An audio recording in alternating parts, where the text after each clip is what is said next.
Hello everyone, my name is Maria Gutierrez and we're going to start the webinar. We're going to be starting the webinar and I appreciate you taking the time. I'm expecting a few more people to join us, so we're just going to go over a few little housekeeping matters. If you're able to hear me and see my screen, go ahead and type in the chat box that you can hear me fine and that you can see my screen. Also, please make sure that you have a pen and that you have a notepad to write, because I'm going to go through a lot of things that are not on the presentation, and no one presentation of mine is ever the same.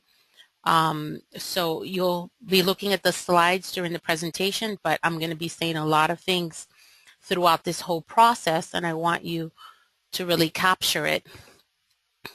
Today, it looks like we have great weather here in Florida. I'm in Miami, and so the weather is perfect, so we should not have any interruption as far as the voice is concerned. If you have any problems with not being able to see or listen to me, you can always call my office, speak with Chris. I'm going to give you our phone number, which is 305-347-3353. Perfect. We're going to have a wonderful afternoon. I'm so excited and hype about this webinar. This is my best. I like this webinar because it takes me back when I was a paralegal at Strickland Levan and Bills and Sunberg. So I really enjoy this webinar, and I'm going to give you a lot of things that you can take with you and that you can help your attorney and your law firm with all the knowledge that you're going to learn. So we're going to get right into this.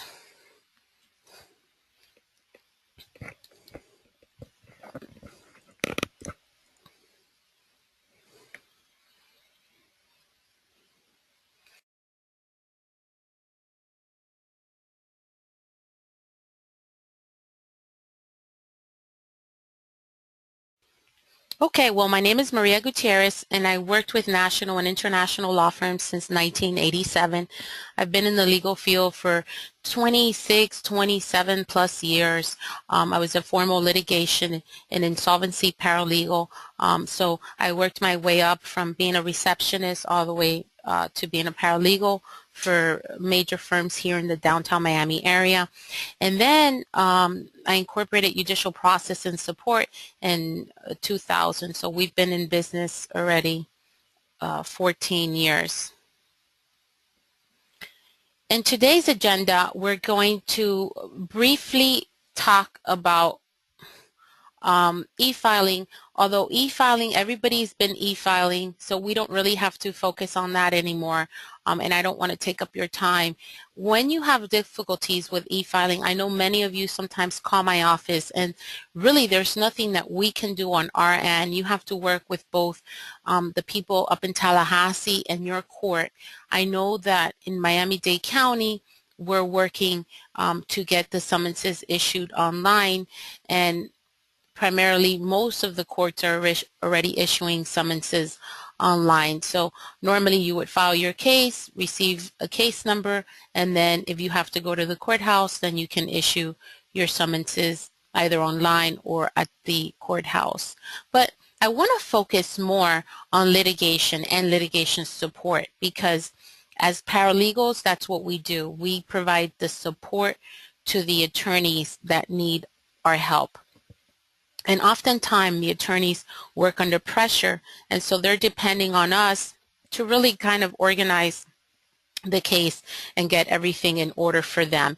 So whether they're going to be taking a deposition, whether they're going to a hearing, whether they're going to trial, primarily the paralegal's job is to make sure that the attorney has everything. You're their second hand, so they're depending on you to make sure that everything that they need they're taking with them, and that everything is in order. So primarily the paralegals are the assistants in the backhand of every single attorney. The more you know and the more you are able to help your attorney, the more indispensable you are. And so it's very important to take initiative so that if you don't know something, go ahead and research it and make yourself known that you're able to do that and take it to the next level. So I want to start today with litigation, and we're going to talk about costs of action. Before litigation of any type, that once you initiate a case, you have to first see whether there's an actual cost of action. And primarily when someone comes into the office, a prospective client, they're going to say, typically, let's just have a personal injury case. They're going to say, I was involved in an accident, someone rear-ended me, I went to the hospital, and I went then to see this couple other physicians, and I had surgery, and they're going to lay out the whole case.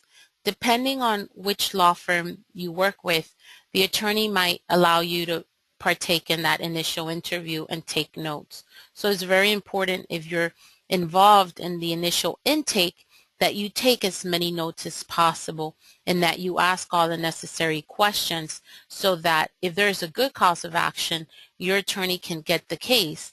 Ultimately, law firms, it's a business. Being a lawyer is a business.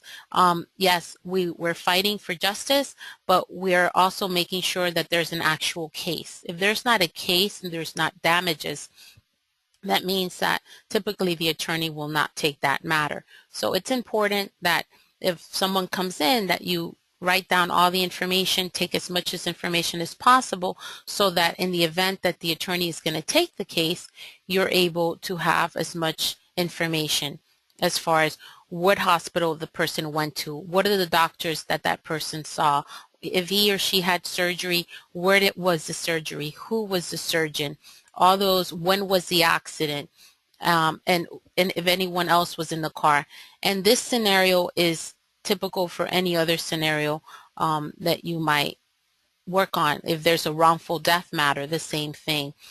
Is if you have an eviction process, if your attorney focuses on evictions, you also want to find out as much information as possible. So gathering the information, that's our primary importance when we're working as paralegal.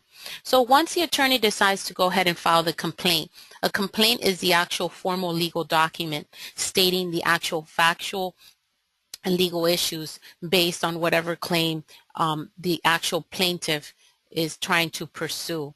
And within the complaint, you're going to have most probably exhibits. Some complaints might only have 1, 2, 3, 4 exhibits. Some of them may have 100 exhibits.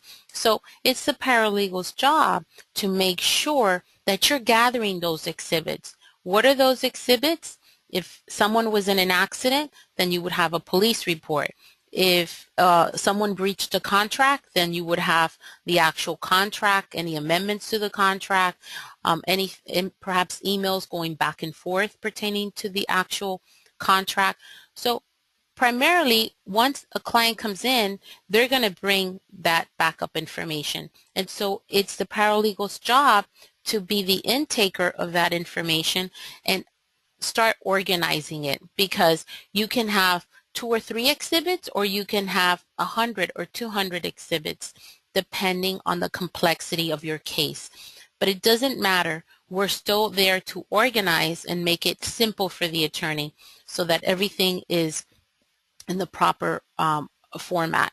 Now, once your complaint is prepared and finalized, then now in Florida, we're able to file that electronically. And then you're going to, depending if your summonses are issued in person or at the courthouse, you're going to get your summonses issued. One of the things that I typically see here as a litigation provider, support provider, when we're doing service of process, because that's what we focus on. We're a process serving company, and we serve here in the United States, and I actually am an expert in serving internationally. So one of the most important things, and often things that I see here in the office, is the preparation of the summonses. Oftentimes, the summonses are wrong, and I want to go through the preparation of a summons. When you're preparing a summons, The style of the case, right, at the top where you put Jane Doe versus John Doe, then you do the summons, it has to reflect the same name. So if you're putting John Doe, then on the summons it's going to say John Doe and the address to that John Doe what you're trying to serve. You might thinking, oh, but this is pretty simple. But believe me, I've seen a lot of mistakes, especially with names, if the names are misspelled, or companies. Let's say at the top of the style, you put ABC Company, and in the summons, you put just ABC Inc. Well, the clerk is going to take notice to that. And if she doesn't, she's going to issue the summons. You're going to serve it. But then when the attorney comes in to defend the defendant, they're going to knock it out and say that the summons is wrong. The summons, the person that you're actually serving is wrong. So you have to make sure that you put enough detail and when you're concentrating on when you're doing your summonses, especially when the names are very similar. I know that I've served a lot of complaints where you have a company, it could be ABC Inc., and then within it, you're also serving ABC Corporation or ABC LLP, and you might have a different 5 or 6 different names that are very similar. And those entities might have different registered agents or different officers. You have to make sure that you're putting the registered agent also on the summons. Oftentimes I see a summons and it reads ABC Corporation and then the address for the corporation. Well, that's wrong because the summons should read ABC Corporation by serving its registered agent and the name of the registered agent. You see, when we're serving process, we have to first try to serve the registered agent. In the event that the registered agent fails to comply with the statute, which is 48.091, which says registered agent must be available between hours of 10 and 12, Monday through Friday, no legal holidays, and he or she fails to comply with that statute, then we're able to then go to the principal place of doing business and serve any employee there at the giving corporation. So there is a madness to Statute 48. Statute 48 is what regulates how service is done. When process servers go out and serve process, they're just not arbitrarily doing whatever it is that they want to do. We're following certain rules. If we're serving a limited liability company, there's certain rules to that. If we're serving DBA, which is a doing business as, we have to have at least 2 attempts to serve the corporation before we're able to subserve the paper. So there are rules for every single service that you're going to send out under a litigation process. If you're serving an individual, there's rules for that. If you're serving a corporation, there's rules for that. Let's say that there was a corporation and you're trying to serve it, and when you do the corporate search, you see that it's a dissolved corporation. Now, you have to see if it was dissolved prior to 1991 or after 1991. If it was dissolved prior to 1991, then you're going to serve the officers as trustees. If it was dissolved after 1991, then you're going to serve them as actual, like any other complaint. So there are actual rules.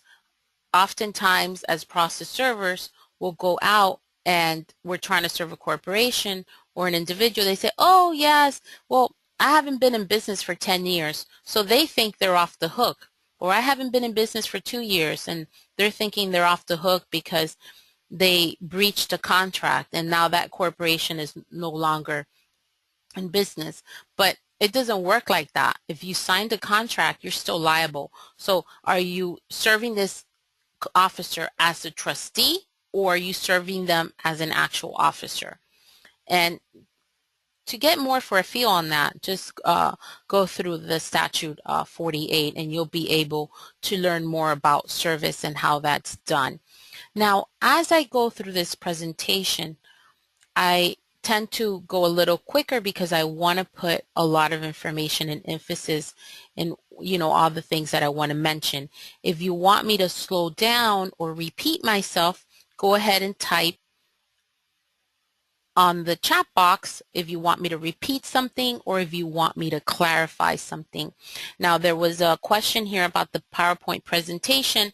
Your team leader, whoever registered your firm, will have access to the presentation and also have access to the templates, and he or she'll be able to provide that to everyone there in the office. So again, if you have a question, use your chat box. Now, once we file a complaint, then the answer is filed. Many of you might have a modern system where you have a database that you're able to docket everything electronically. Some of you may have an older system where you're using the red diary book. That's what I used to use when I first started. Then when we moved up, we kind of got an electronic docketing system. But whatever system you have, that's fine. You have to docket the complaint in 20 days after the defendant's been served. They have 20 days to respond. If they don't, then you want to go ahead and start preparing your paperwork for a motion for default on the 21st date. Now, ideally and in a perfect world, that's what would happen. And if you're, as a paralegal, on top of things, then on that 20th day, you cannot do anything, but on the next business day, let's say the 20th falls on a Friday, so we're not in the office on Saturdays or Sundays, or if Monday's a legal holiday, then you can't do anything until the following Tuesday. Then you're going to say to the attorney, nothing was filed. You're going to check the docket. Nothing was filed. You didn't receive any answer. Do you want me to prepare a motion for default, prepare the envelopes if you have to prepare envelopes, and start getting a package together to the court? Whether you're able to electronically file the package or whether you're able to walk it through the court, that depends on where you are in Florida, and you just call your clerk's office and find out.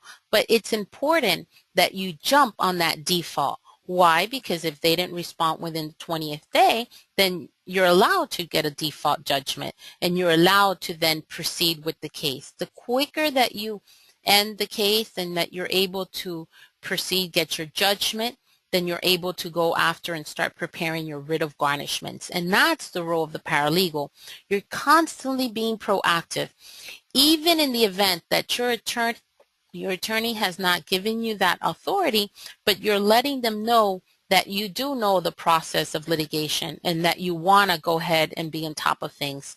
So go ahead and have a good calendaring system and file those defaults. Then you have your discovery period. Normally you'll have an order, depending if you're a state court case or a federal case, you'll have an order letting you know what the discovery period is. You're going to docket all of those deadlines, and you're going to start preparing your witness list, your exhibit list, your list of who you're going to subpoena.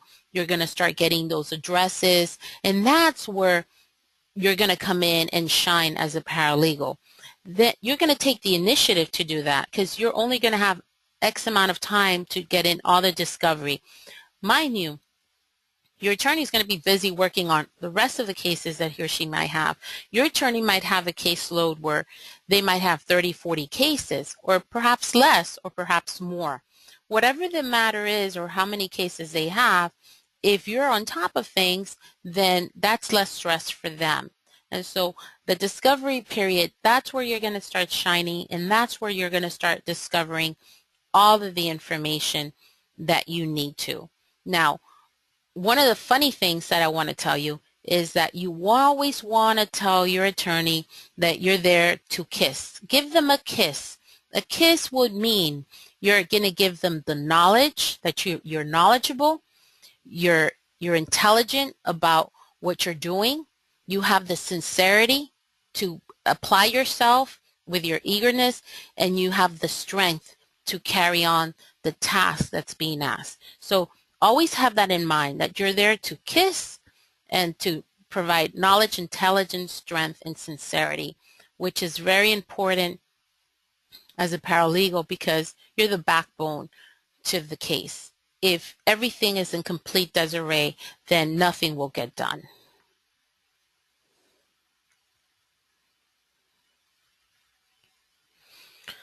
Okay, now let's talk about trial. We're jumping into the trial, which means that you would have already done all your discovery. So for a short moment, let's talk about the exhibit list and the witness list and all of the things that fall within the trial notebook and everything that comes in before the actual trial.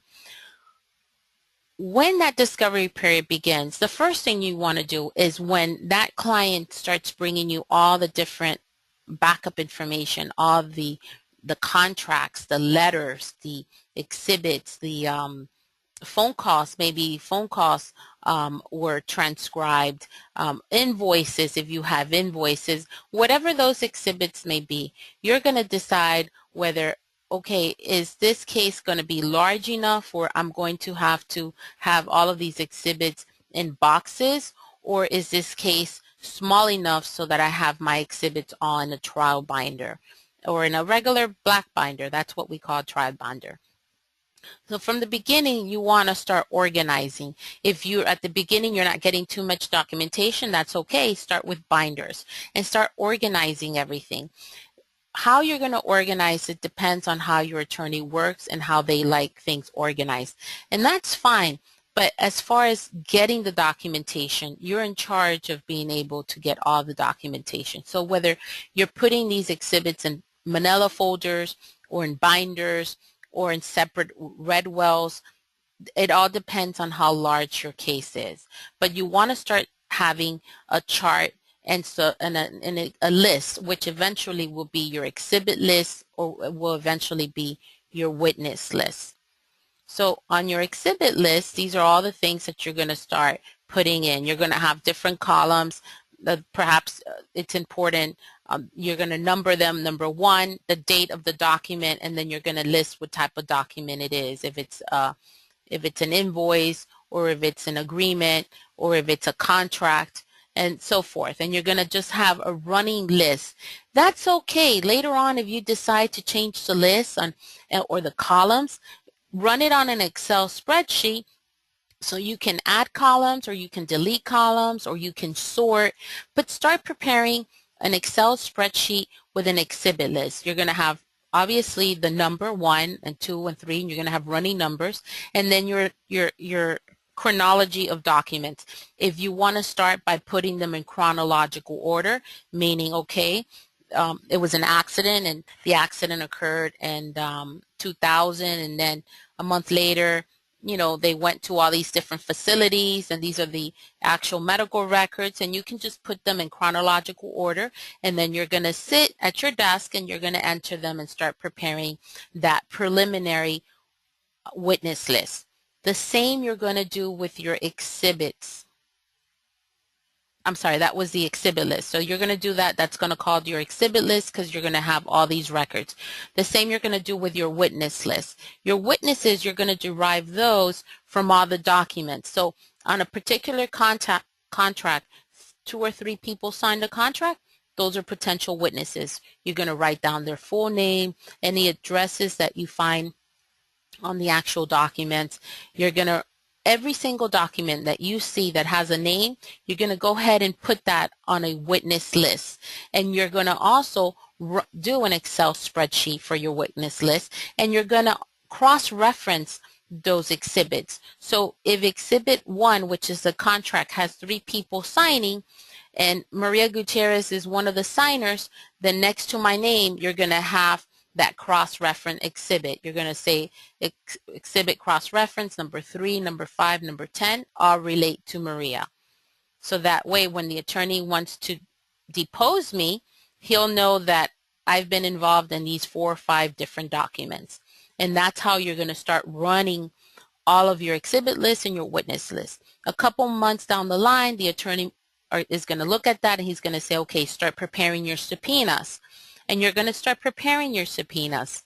When you prepare your subpoenas, you want to make sure that you have good current addresses.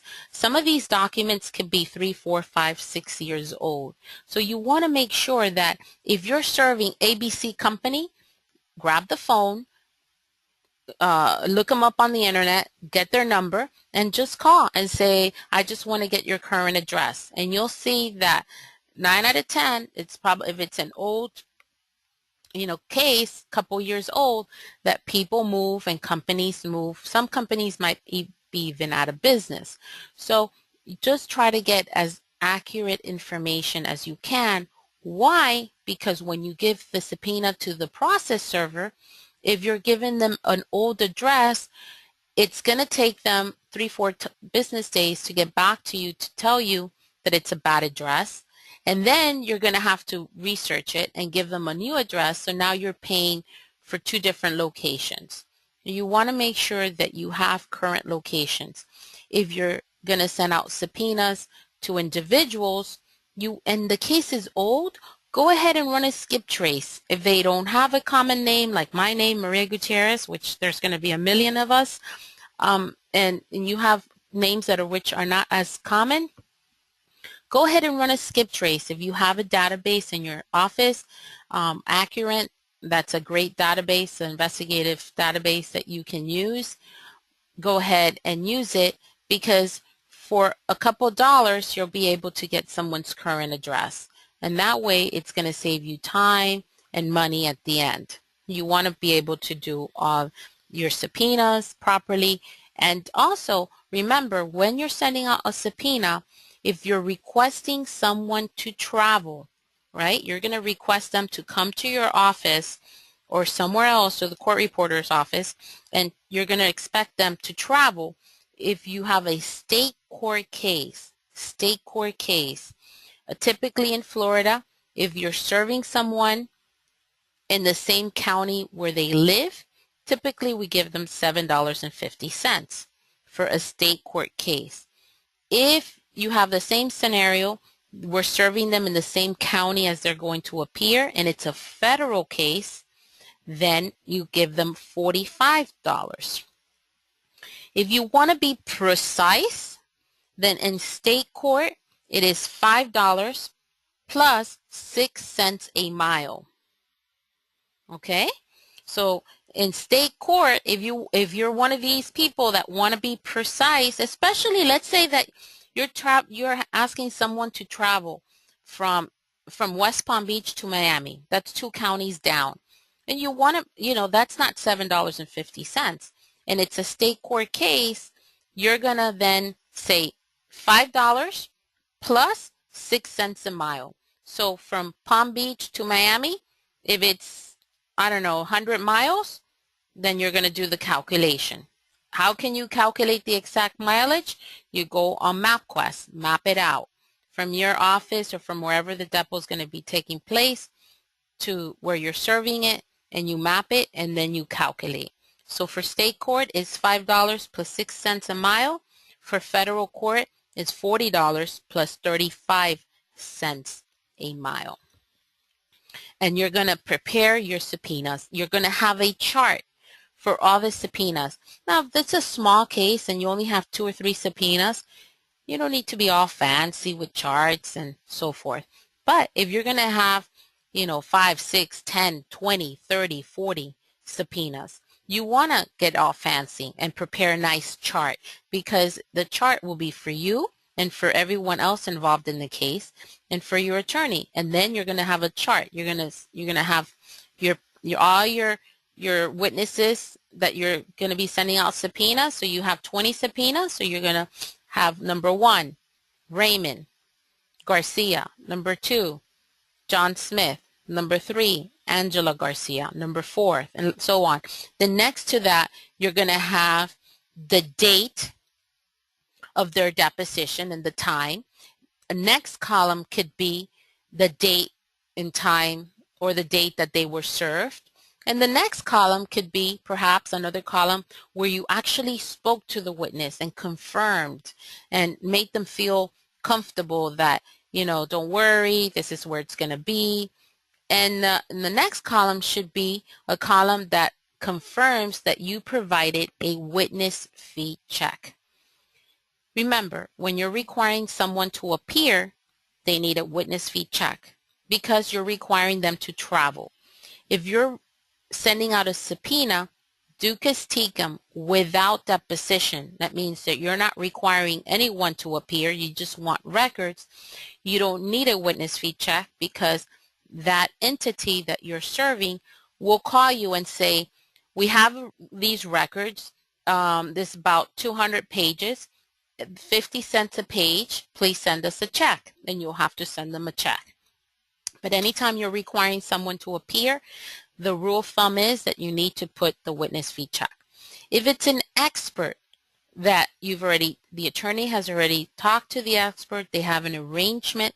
For experts, you don't need to advance the witness fee check because the expert will be there on your behalf, right? And they are going to tell the attorney, I want $300 an hour, or I want $400, or this is a flat rate. I'm going to travel from North Carolina to Miami, and I want you to pay me $2,000-$3,000. And the attorney, once he or she agrees, will send them the money either before or after. But that's between the attorneys. You don't need to worry about the expert fee unless the attorney says to you, send them the check in advance. So you're going to have that chart. Also, you're going to have another column if you're requiring someone to produce records before. So in federal court, we see that a lot. The subpoena, the way that it's laid out, the form has it's laid out so that there's a date for production and there's a date for either a trial or for a hearing. You can have a similar situation for a state court subpoena as well. If you want the person that's coming, that you're going to be taking their deposition, to produce documents prior to their deposition so that it gives you enough time to look at the documents, you can have, 10 days before the date that they're going to appear. So on your chart, you're going to have a column that tells you whether they produced that document or whether they haven't produced it and you need to call them. And then you could have another column for their address and their phone number. So you can add as many columns as you want or be more specific or less specific, but it should have at least some of the basic things that we've covered. In that chart, you'll be periodically updating it so that the attorney sees that you're on the ball and that you're actually, bringing in these witnesses, they're bringing in their documents, and then what are you going to do?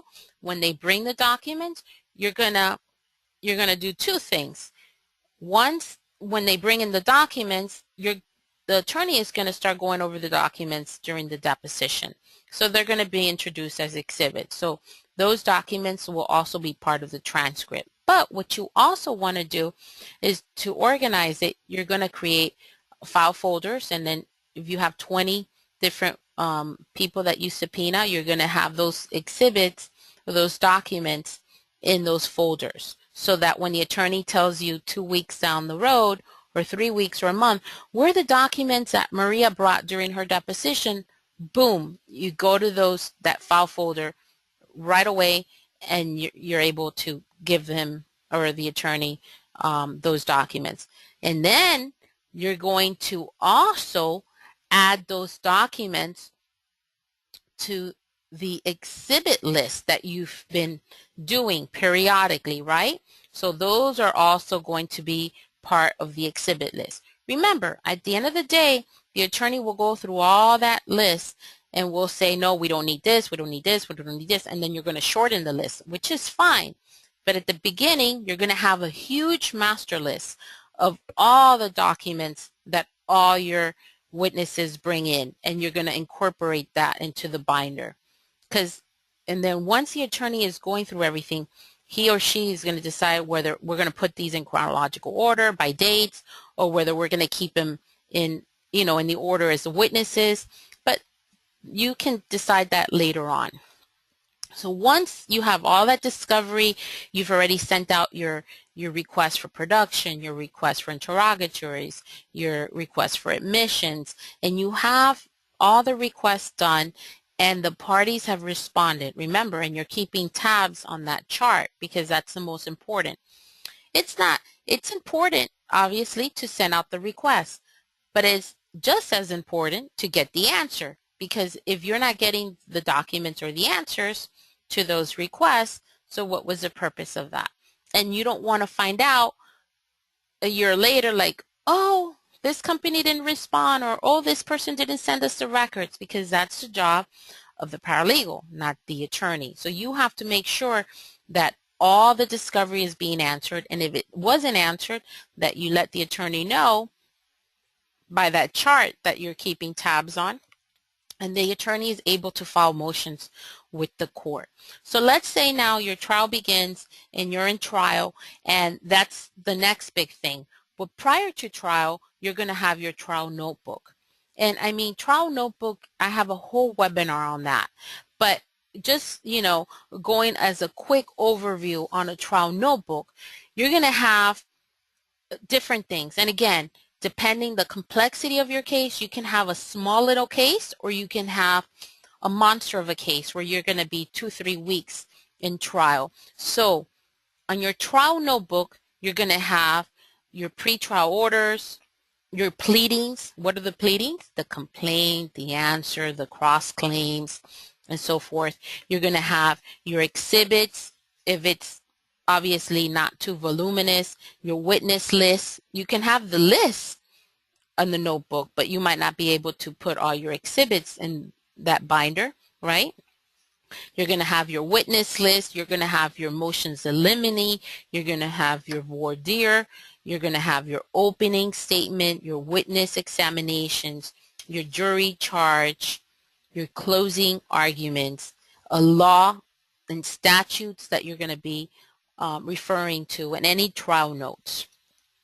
So basically, that's a kind of a general, right? That's what your notebook. So imagine a black notebook, right? Or you can have a red notebook or a white notebook, whatever color you like.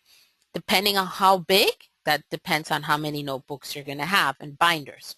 But everything's going to be tabbed. So when you have your pretrial orders, you're going to have a tab that says pretrial orders. In the front of your trial binder, you're going to have an index of everything. So tab number 1 is pretrial orders. Tab number 2, your pleadings. Tab number 3, your exhibit list. And Billy, you can move these around however you want to move them. If you want to put opening statement and closing statement in the front, that's fine. Then you're going to have your witness list, a tab for that, an exhibit list, a tab for that, and so forth. So that when the attorney needs something, he can quickly refer to that binder. If you have 200 exhibits, then you're going to decide, we're going to put the exhibits in boxes, and we're going to have a file folder for exhibit number 1 through 100, and in each of that file folder, we're going to have at least 3-4 copies of exhibit number 1, exhibit number 2, exhibit number 3. Why? Because the attorney needs a copy for him, the copy, a judge might want to see the copy, a copy for the jurors, and always an extra copy. And remember, you're going to label your exhibits. Are you going to be fancy and label them, with a sticker at the bottom, or you could just write exhibit A or exhibit 1? Now that all depends on how much time you have, and the more in advance that you work on the binders and the exhibits and get everything together, the better it's going to come out. If you do this last minute, then believe me, you're going to have things missing. Things are not going to be in the proper order. The attorney will be frustrated because the paralegal didn't do what she was supposed to do during the course of the litigation. You cannot wait for a case to go to trial to organize your case. Most cases will have a couple boxes, right? Because if it's a case that's going to trial, it's probably of an important nature, a breach of contract, a big personal injury case, something big that the parties decided not to settle beforehand. So you have to make sure and take the initiative to make everything as precise and as coordinated. Also, if you have already taken 20, 30 depositions, and you know that the attorney has been telling you for the past year all these witnesses will be coming to trial because you have the police officer, you have the fire rescue people, you have the investigator, the expert, the person that was in the car, or the surgeon. You already know that these are very important witnesses. Then you're going to say, you know what? All of my witnesses folders are going to be green. I like green. Or you know what? All my witnesses folders are going to be yellow or orange, whatever color you like. And you're going to start putting in that witness folder everything pertaining to that witness. Number one, you're going to put their transcript, the deposition transcript, their subpoena when they were subpoena, their affidavit of service if they got served.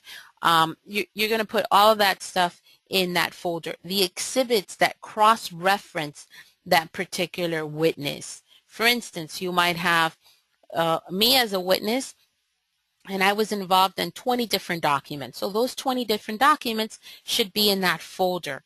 When they call me up to the stand, the attorney is ready. He's ready to know what documents relate to me, the transcript of my testimony that I had given previously, the affidavit that says that I was served to come to trial.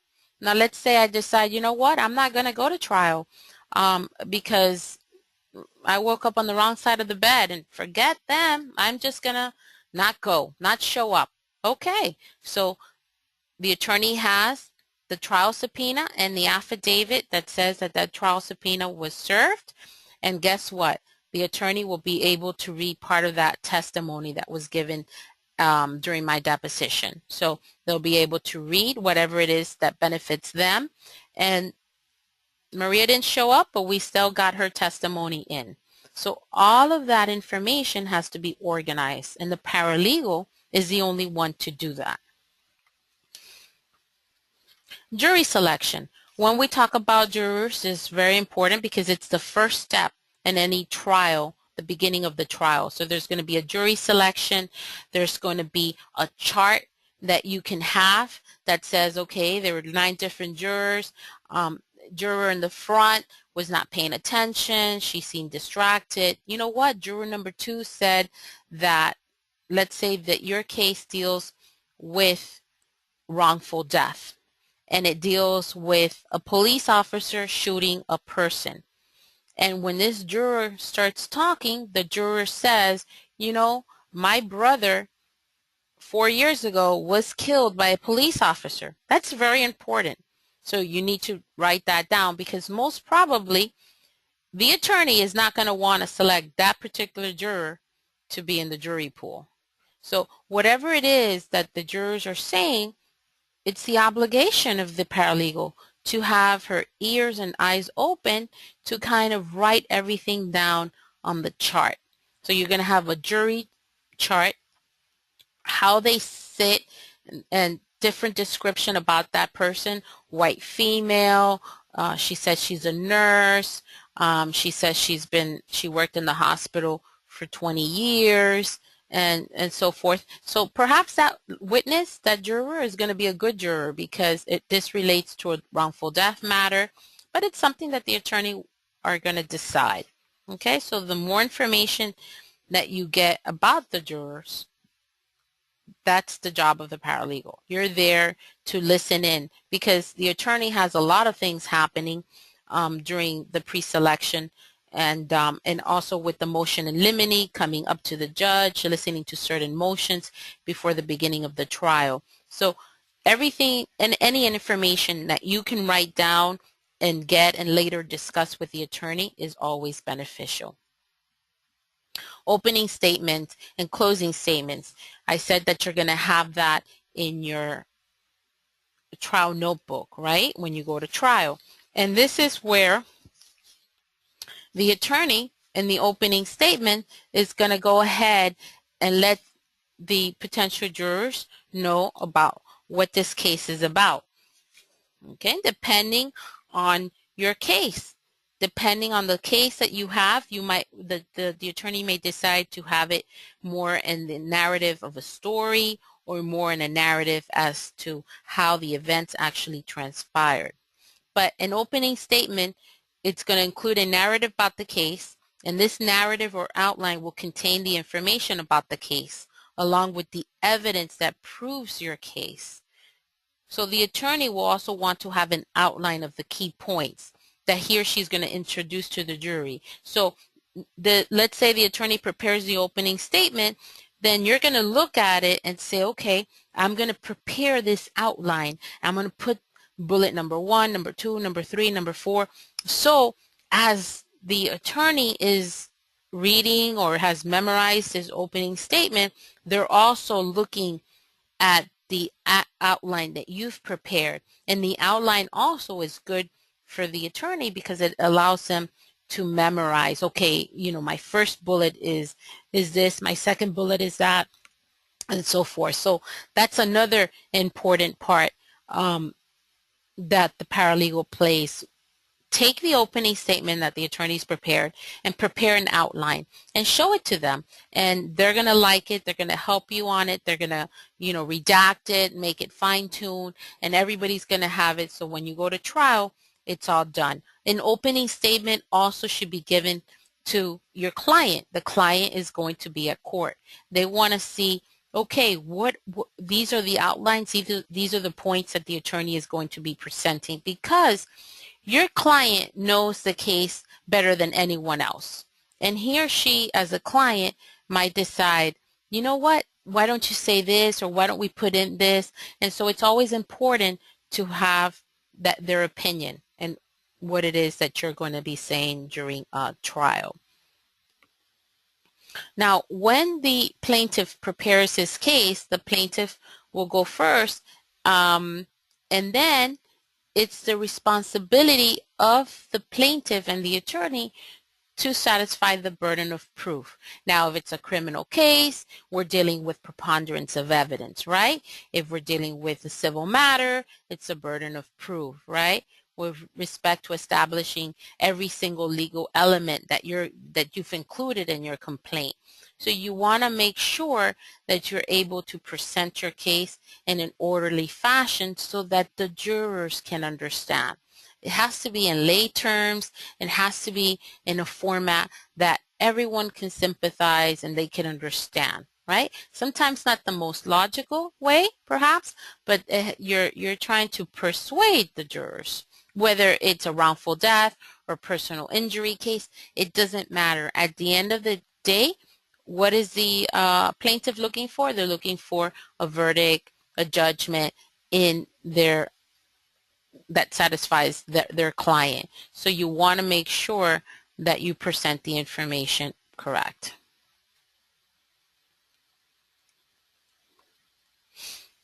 Now, once the defendant gets up, the defendant is going to be able to present their case and present and do their cross-examination and do what it is that they need to do to kind of, persuade the jurors that it's not their client's fault that there was a breach of contract. Someone else was involved, or if there's a wrongful death that, that the person that caused the death, perhaps it was a DUI, maybe he or she had a medical condition, that it wasn't the alcohol that influenced them to have the accident. It was maybe a medical condition, a seizure they had, and, that because of that, they had the accident. And whatever it is, the defense has to provide an alternative to what the plaintiff is saying. So you have to be prepared for that, and you have to be prepared to see what it is that their arguments are going to be and discredit that argument, whether it's discrediting their expert. Now, when they tell you who their expert is going to be, you hire a private investigator, or you do your investigation in-house and you find out who this expert is. What opinions have he or she provided in the past that perhaps now they're saying something different? Then 2 or 3 years ago they said something went this way, and there was this opinion then, and now 2 or 3 years later they're changing that opinion. You want to bring that up. You want to discredit the expert. You want to find out if this expert was arrested for prostitution, whether they got arrested for smoking marijuana, for anything. You want to find out if they had a DUI, anything that can discredit the expert. Perhaps the attorney that hired him is not aware. And so you want to find out anything that discredits the expert or anything that discredits their witnesses that they're going to be bringing. And you'll have plenty of time to do that if you do it ahead of time. If you go ahead and place the investigation, start going on Google, just simply put the person's name on Google and take it from there. Go through different journals. If it's a medical opinion, go through different scientific or medical journals. See if it's true that this person says that he's written, certain articles. See whether the articles weren't plagiarized, whether the articles were really written by this expert. Find out whether the expert really graduated cum laude from the University of Miami or from Harvard. Who's to say that he's saying that he graduated from Harvard and didn't graduate from Harvard, and so forth. So you're the gatherer of the information. You're there to gather as much information as possible. And then the attorney comes in and he shines with the information that you've brought. They come in and they're the stars. They present everything and they're able to persuade the jury to rule in their favor. Okay? Now, as far as they want me to go over the subpoena rate. On the subpoena, it's $5 plus 6 cents a mile in state court, or $40 and 35 cents a mile in federal court. Closing arguments. Closing arguments and jury instructions, you're also going to have tabs for those in your trial binder, right? And the closing argument is very important. Now, in order to prepare effectively for this final statement, it's always necessary to have a final transcript of the opposing attorney's closing arguments. So let's say that your attorney is going to go second in line for his closing argument. So you want to make sure that you tell the court reporter, please type up the closing argument of the attorney that went today because I want to study that, right? You want to study as much as you can and be able to contradict what he or she was saying. So also keep a log of good ideas. During the trial, both sides are going to be saying things. Sometimes we'll say things that kind of maybe we're not paying too much attention to, and it's a good idea for the opposing party. So you want to write down those good ideas. Aha, he didn't say this then, but now he's saying it now. And you're there to kind of, be the ears of the attorney. You want to make sure that you do that. The same way that you're going to have an outline for the opening statement, you're going to have an outline for the closing statement. An outline is important because it's by just a little tweak, you look to the side, oh yeah, this, I have to mention this, this, and this. Okay, it's a constant reminder. So as I'm speaking about something, I know that my next topic will be my next bullet, and so forth. So it's always good to have everything outlined. Also, when you're gonna depose someone, right? You're gonna bring in Maria Gutierrez. I was part of the case, and there was these 20 different documents that I'm involved in. There should be an outline of what it is that I'm going to be asking you. I shouldn't wait to the day of the deposition where I'm just going to think of my questions, right there and then. No, I should kind of think of them before and write them down. That way, when I have the person in front of me, the attorney is able to ask the right questions. So you can start preparing that outline. So you're bringing me in, I have 20 different documents, when was this document drafted? Did you have any other emails that went back and forth to the other party? Did you agree with what you said? Did you sign here during this amendment? Did you know that this other person said this? Whatever it may be, you're going to write those things down. And how are you going to find out? Because you're going to be reading every single document that comes in your case. The paralegal is there to monitor and to review and to study. The same way you study in school is the same way you study at the law firm.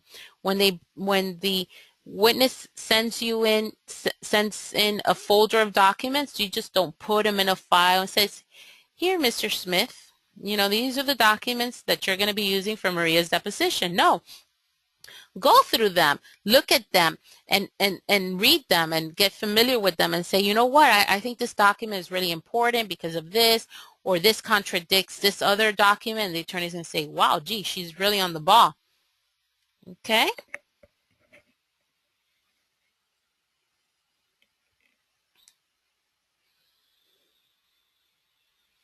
So you want to make sure that you are on the ball and that you're reviewing everything as you're placing them in the folders.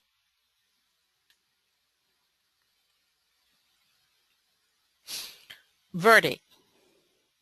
Let's talk about the verdict. Once the jury has been instructed by the trial judge, then they're going to retire to deliberate, and then there's going to be a verdict. The foreman is the person, or the forewoman is the person that we call, it's the leader of the group, and she or he is a person that's chosen to kind of go over those and take over those deliberations. And obviously that's done in secret, behind closed doors. We sometimes see deliberations can take an hour, 2 hours, 3 hours. Sometimes when it's a criminal matter, the case can take, 8 hours. And the jurors are going back and forth on what was said and what was introduced, and they go back and forth on whether to have, to send someone to jail for the rest of their life, or whether they're going to release that person because the preponderance of evidence or the was not there. And in criminal cases, you have beyond a reasonable doubt. So many of cases that we see sometimes on TV, it's like, how can we have let this person go, or how can this person not have been charged or taken to jail for the rest of their life because they killed someone? Well, because there was in there, the evidence didn't prove that. Okay? If there's any single doubt, if it has to be beyond a reasonable doubt, if there's any doubt, then they cannot rule against that defendant. A final judgment. The most important in a circuit civil case is the final judgment. This is where you're going to have the actual verdict. This is where the plaintiff obviously wants the judgment in their favor. This is where the court is going to announce that the judgment is in favor of the plaintiff or in favor of the defendant, and X amount of money is due to one of the parties. Now, sometimes cases will go through trial. They'll be in trial for a week or 2 weeks, and then cases will settle because one of the sides decides this is not really going in our favor, and it's better if we settle before. So that's why it's so important to be very organized, to be on top of everything, and to know what it is that's going to make or break your case. If you find that smoking gun, then you're going to have that smoking gun for your case. Now, there was someone that was having difficulties hearing me. If you can hear me, please let me know. Raise your volume if you have a volume, because I don't see anyone else that can't hear me. If you cannot hear me, go ahead and let me know. Otherwise, please try to raise your volume.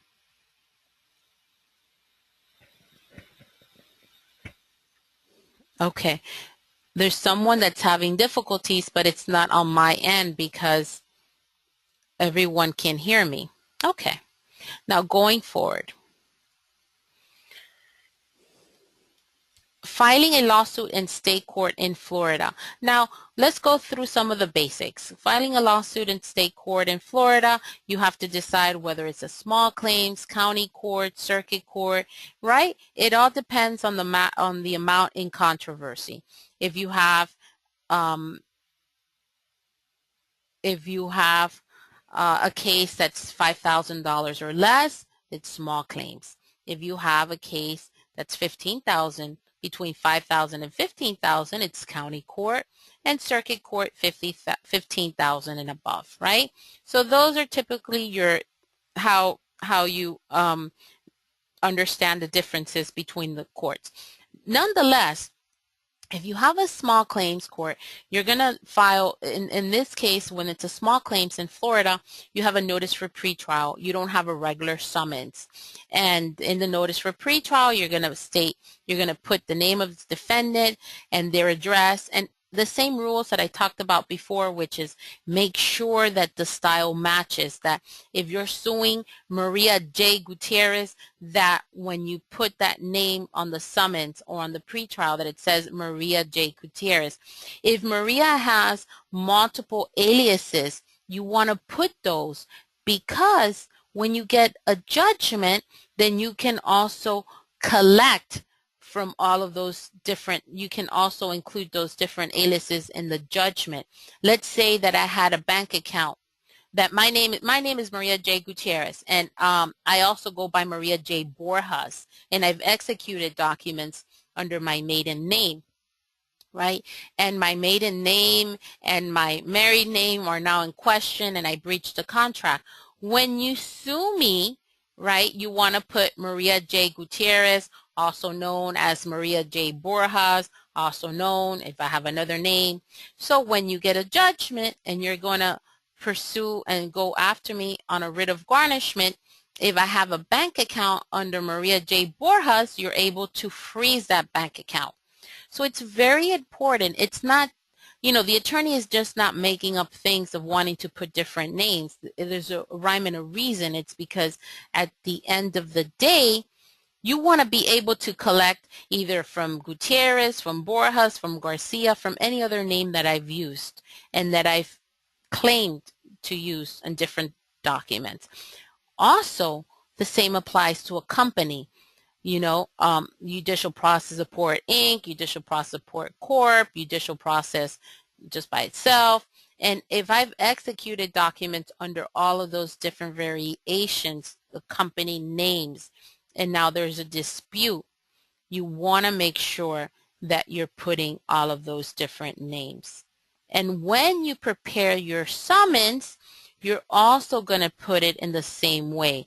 Maria J. Gutierrez, also known as Maria J. Borjas, also known, or if it's a corporation. Okay, because at the end you want to be able to collect from any of those different parties if they were involved.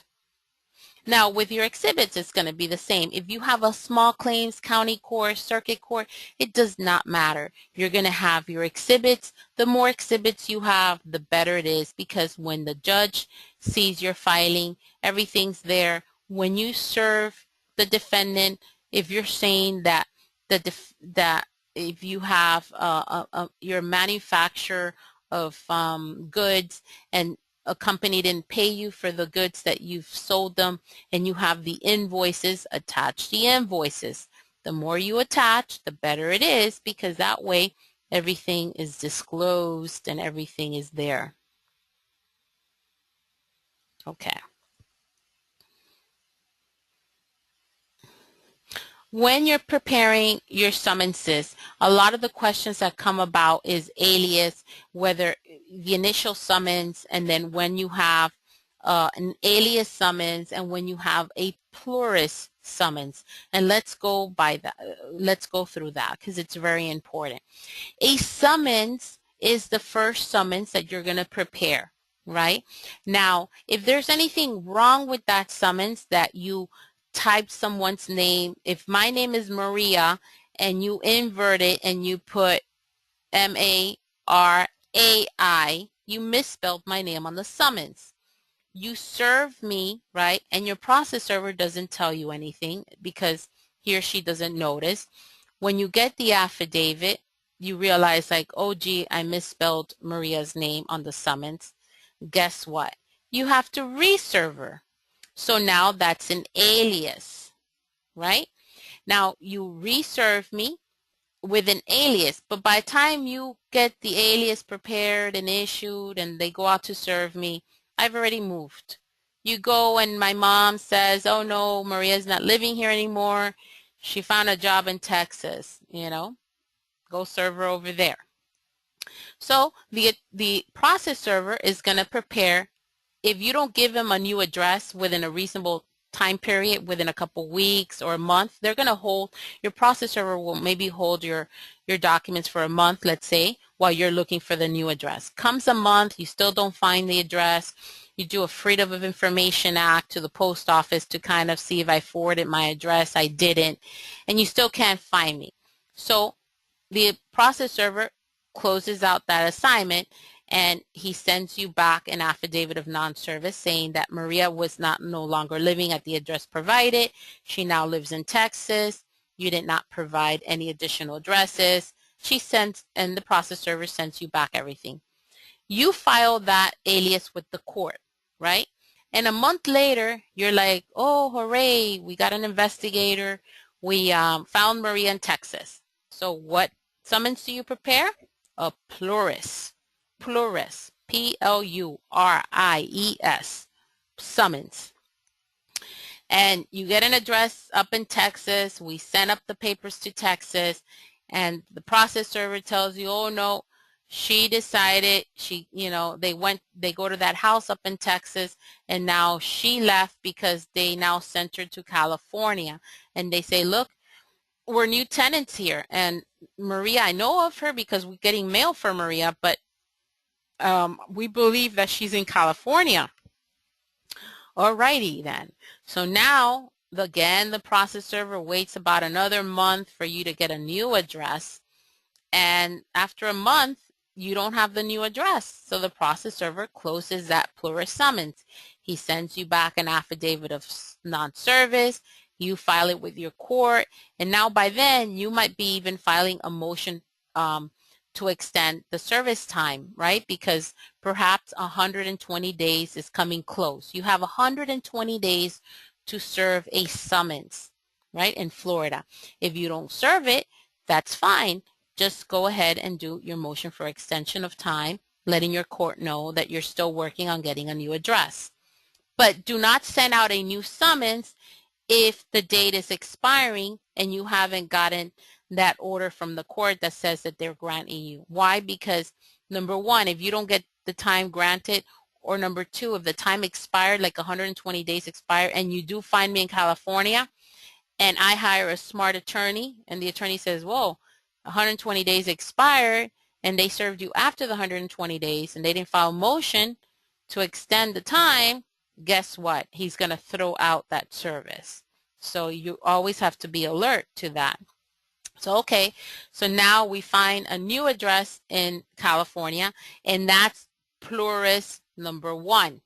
Then after that, it'll be pluris 2, pluris 3, pluris 4. Okay, so that's how the summonses work. You have your summons, then your alias, then pluris number 1, 2, 3, 4, and 5. Or if you want to decide, you know what, we've already tried looking for her and we can't find her address, and we've already hired an investigator, they did an affidavit of due diligence, and we're going to now go through the Secretary of State, and I'm going to go through that process on the Secretary of State. Now this is a template for the Secretary of State, and you'll have these templates.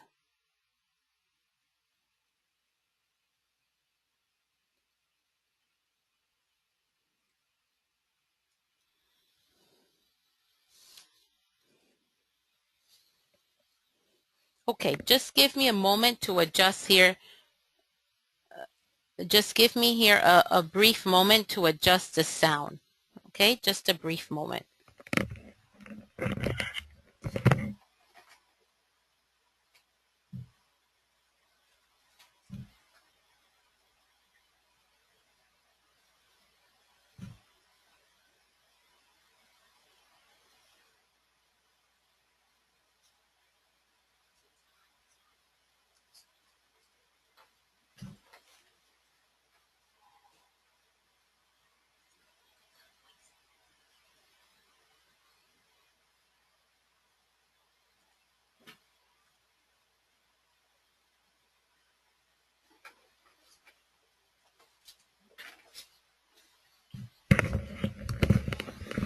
Okay, Chris checked on my end, and there's nothing wrong on my end.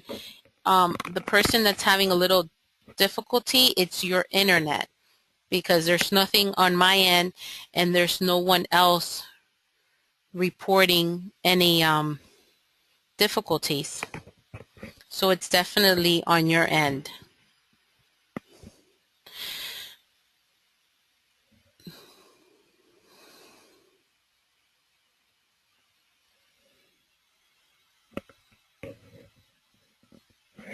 Okay, well, in continuing, this is a template. This is the template for the Secretary of State. So when you're trying to serve someone and the whereabouts of that person are unknown, meaning that you've tried two or three different addresses and now their whereabouts are known, then you might decide, you know what, I'm going to serve the Secretary of State. So let's talk about that. When you're trying to serve an individual, let's say you're trying to serve me, Maria Gutierrez, and you went to two different addresses and nothing because I've moved. And now you hired a private investigator, and they could do something that's called a due diligence search. They're gonna run different reports. They're gonna check different databases, public and private. And at the end of the day, if they do not find a good address, they're going to prepare a document that says affidavit of due diligence. And within that affidavit, it's going to have all of the different things that they've done to try to search for me. If they have not been able to find me, then they could go ahead and prepare an alias summons. Now, it's very important that you take notes.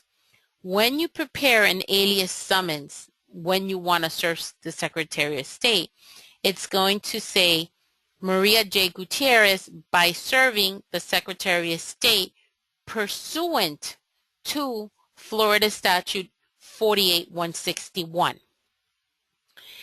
If you're having difficulties to serve a corporation and you've already tried serving the officers in the corporation and they've moved and now you can't locate them, then your alias summons would also say alias summons, and then it'll say ABC Corporation by serving the Secretary of State pursuant to Florida Statute 48.181. And there's a letter on that one also that you'll see here. And then this is a cover letter that you'll send the Secretary of State. These are their addresses. You can serve it by a private process server to Tallahassee, or you could just send it by certified mail. And this will be your cover letter that you're including the alias summons, you're including 2 copies of the complaint, and the fee for $8.75. Now, one of the things also that you want to do is you want to amend your complaint. And in the amendment, you're going to say that the whereabouts of the defendant or the corporation are unknown, that a due diligence affidavit has been prepared, and that we're serving the Secretary of State pursuant to the statute 48161 or 48181. Okay, so that's how that works. Keep in mind, because and I want to talk about that. Sometimes we'll get a service of process, right? We'll get a summons for an individual, and now the attorney says, "Oh, you can't find him? Okay, we're going to send the Secretary of State." No can do.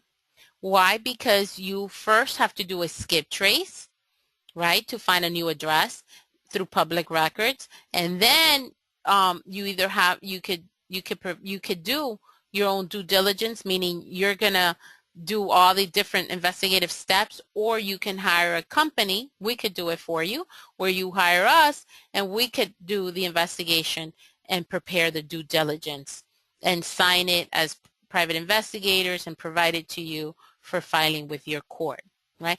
Also, that due diligence is also good. So if you want to publish, if you have a foreclosure matter, or if you have a petition for dissolution that allows you to publish, you can also use the due diligence for that.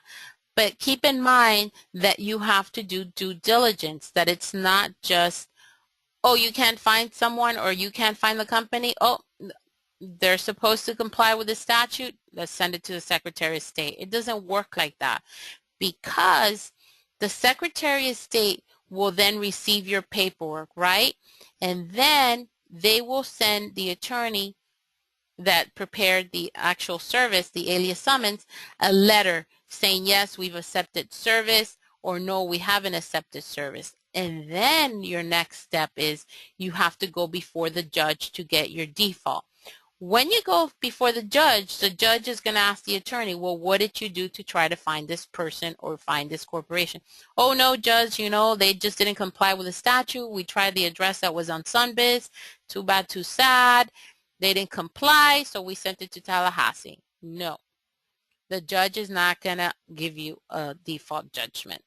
He's going to send you back and tell you to do the skip trace and to do the proper, to try to properly locate these people.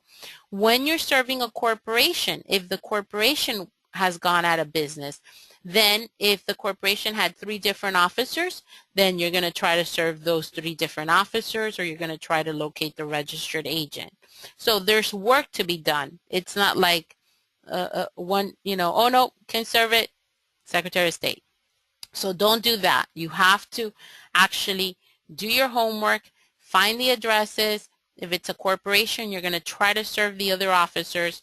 In the event that you cannot, and you've already done all your due diligence, you've already tried serving the different people, you have all your affidavits of non-service, you have your due diligence, then you're ready for that alias summons, and you're ready to go forward with the Secretary of State. This is the letterhead for 48-181, which is when you have a corporation that you're trying to serve and their whereabouts are unknown. This is the letterhead you're going to send them. And again, you have to, and we'll send you also part of this. This is part of the presentation. You might not be able to see everything like precisely clear because everything is smaller, but you'll be able to see the template. This is the template when you're serving a corporation, an alias summons. When you cannot serve them, you've done your due diligence, you've tried every single address, and this is how it reads. ABC Company, by serving Secretary of State, pursuant to Florida Statute 48-181, and then your normal language, and it's signed by the judge. This is the one for the individual. It's the same summons, but just the statute is different. It's 48-161. But remember, when you're serving Tallahassee, you have to mention the statute. And also remember to amend your complaint. You amend your complaint, you prepare your alias summons, you have to again pay the $10 to issue the alias summons, and then you proceed with the service. This is the statute in the language 48-161 and 48-181, which says here, when authorized by law, substitute service of process on a non-resident or a person who conceals his or her whereabouts by serving a public officer designated by law shall be made by leaving a copy of the process with a fee of $8.75, and that you could send it by certified mail. You have the same verbiage for 48-181, which is for corporations. But remember what I said, you have to do your due diligence. You have to, when you send up the new alias summons to Tallahassee, also attach a copy of the non-service affidavits that you have, okay, so that they can see it and they can see that you've done your due diligence. This is the amended language, a template, and here down here we have a little disclosure that we're not attorneys. We're just providing this information as, litigation support company. If you have any questions, you call the Secretary of State. But this is the language that we see that attorneys place when they're attempting to serve the Secretary of State. Okay, it's a short amendment that you have to do.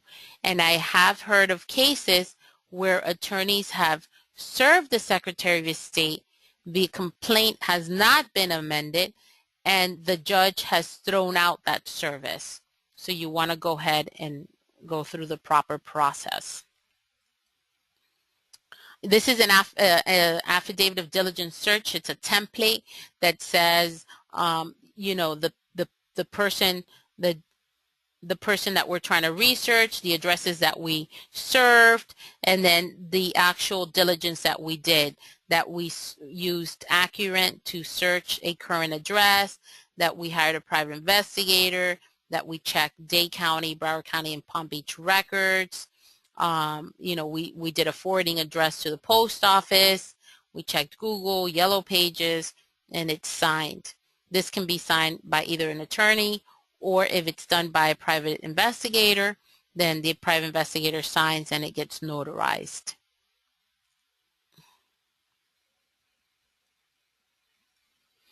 Okay, now this is again the same.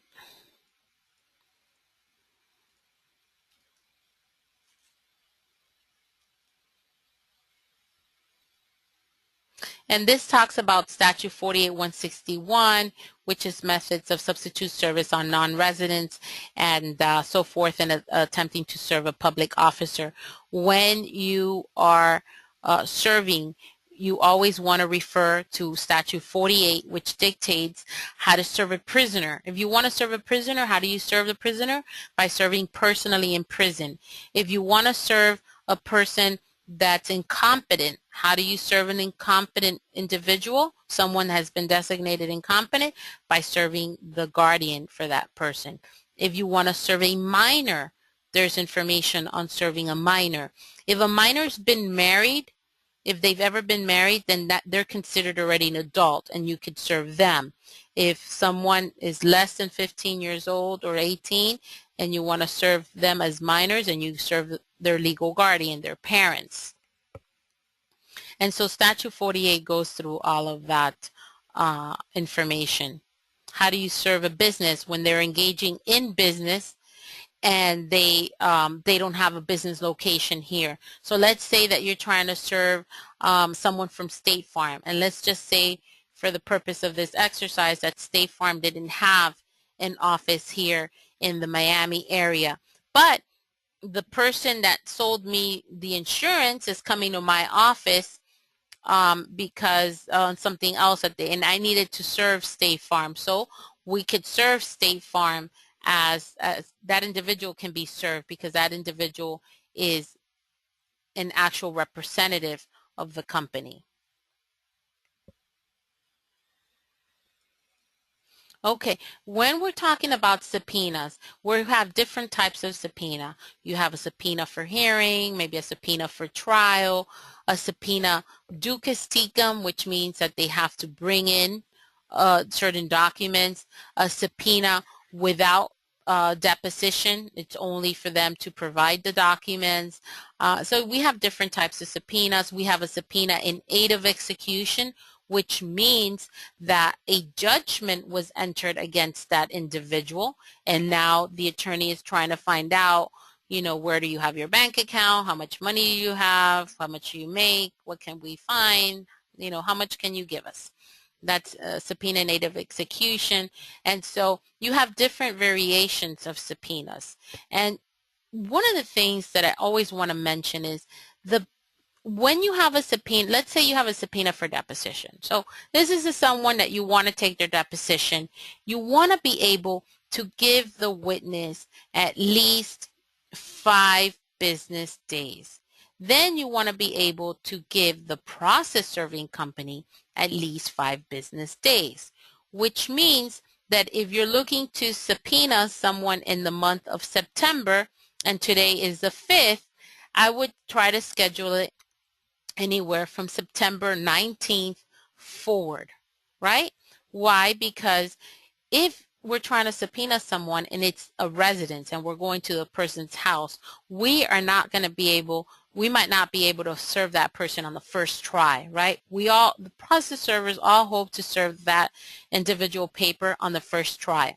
But most times, we're not serving it on the first try. We might serve it on the second try or on the third try, right? So let's say you gave us a subpoena on Monday and we didn't serve that and it was standard service because you didn't want to pay for a rush, and we ended up serving it on Thursday, right? And so we served it, like, let's say on the 4th business day. And so the next following week is that week that the individual has to tell their boss, look, I have to go to this deposition, and I need to go give them records, and I need to go meet with an attorney. If you're not giving them ample time, what's going to happen is, number one, if we can't serve it because it's not a good address and we need to go to a second address, then that witness is not going to have enough time, or we're not going to have enough time to serve it. Number two, again, if the witness doesn't have enough time, then most probably they're not going to comply, and they're not going to go, and they're not going to call the attorney, right? And number three is that they can call the attorney and says, look, you at least need to give me 5 business days, and you didn't. And on top of that, there's not a witness fee check. So I'm not going. So then what the attorney has to do? He has to reschedule it. The paralegal has to re-prepare another subpoena. You have to pay again the process server. So when you short date a subpoena, it doesn't benefit anyone. It does not benefit. So the attorney needs to plan ahead of time so that at least you're giving from the time you give the process server the paper and the time that the person has to come in to testify, you're giving them at least minimum 2 weeks.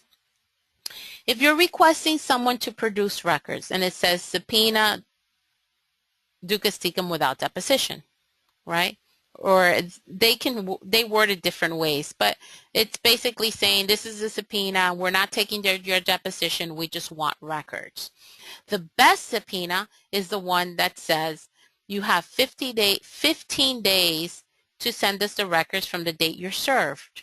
Why? Because the subpoena doesn't have a date on it. So let's say that the process server goes to a particular person's home and they're on vacation for the next 2 weeks or the next 3 weeks. I had a document that I was trying to serve, and the man's on a cruise for like 3 months. I'd love to be on that cruise.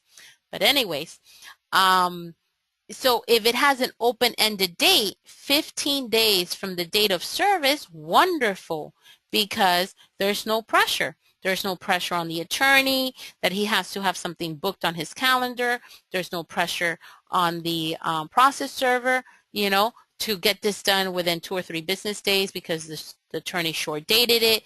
And the witness is happy because at least he has 15 days to get the records. If he needs more, then he'll contact you directly and get the extension. But that's the best subpoena, an open-ended date, 15 days from the time of service. If you have to put a date because you're running close to the discovery deadline and you need it because you need the documents in order to take the deposition, and we understand that, then at least provide the two weeks, because that way it's a good time frame to work with. A subpoena duces tecum, again, who signs the subpoenas? The attorney signs the subpoena. If for any reason you want to have the clerk sign the subpoena, they can actually execute the subpoena. The clerks will charge $2.50. Some attorneys like doing that. It seems more official. If they seem like the opposing party or the party that you're trying to serve is going to take the subpoena more seriously, and that's fine. And also, when you're requesting the clerk to execute it, make sure that you're giving the witness enough ample time to do that. Also remember that you have, if these are non-party subpoenas, meaning they're non-parties to the case, you have to do the actual let the opposing party know that you're going to send out these subpoenas, and let them know, okay, a notice of production from non-party, or a notice taking depositions to non-party, whatever the case may be. If they want to object, the opposing parties want to object, they can object, and then you're not allowed to send out the subpoena unless the judge rules on it. But you want to be able to have those notices also, because you don't want to get records that later on are not going to be allowed to be introduced because you didn't go through the formal method. Now, how to address the subpoena when serving a business, ABC Legal Inc., by serving its registered agent. Remember, we talked about that. So if it's a summons or a subpoena, you always want to go through the registered agent. Why? The registered agent in Florida is the individual that's been designated by the company to receive service. Why? Because the companies, they're very busy. They don't want their employees to know that they're involved in litigation, or the employees are speculating about a case, or they don't want any interruption during the workday. If you're going to go serve Home Depot, you're not going to go to Home Depot and serve the people that work there. You're going to go serve CT Corporation. The same. CT Corporation is probably, together with NRAI, are one of the biggest registered agents that we have here. And so many of the corporations choose these corporations because the employees don't get involved. There's no interruption of business. So when you're serving a subpoena or a summons, it does not matter. You always want to go through the registered agent. Remember, you're going to always call to see whether this registered agent is still at this address. Just because it's on SunBiz does not mean that it's an actual good location. The person could have moved a week before, 2 weeks. And also, I've seen in many cases, let's say, you know what, I'm coming in to see an attorney, and I'm going to be suing Norwegian Cruise Line because, let's say, there was a slip and fall on the cruise, and for, when we do the corporate search, Norwegian Cruise Line has ABC person as a registered agent. Wonderful. You know what? The person doesn't come through. They don't come to sign the papers. A month later, the plaintiff comes. She signs and executes everything. Maybe there's a verified complaint, right? And you prepare the summons. A month later, guess what? The registered agent was changed. So if you do your corporate search weeks in advance, make sure that you go back before you get that summons issue and you research it again, because it's happened again and again that the registered agent either resigned a week or 2 days before, or the registered agent changed the location, or they changed the registered agent. So have an up-to-date corporate search. It's going to save you time and it's going to save you money. And then if you're serving an individual, I'm serving Maria Gutierrez, and when I'm talking to Maria as a paralegal, I say to you, I says, when you send the process server, make sure that he calls me, because this is a gated house and they're not going to be able to get in. So now you have that information. So put that telephone number on the subpoena. Let your process server know that when they get to the location, call the number, because the house is gated. And this way, everything's done smoothly. You don't want to find out that the house is gated. This is an amicable witness, and you don't want to find out that it hasn't been served days later.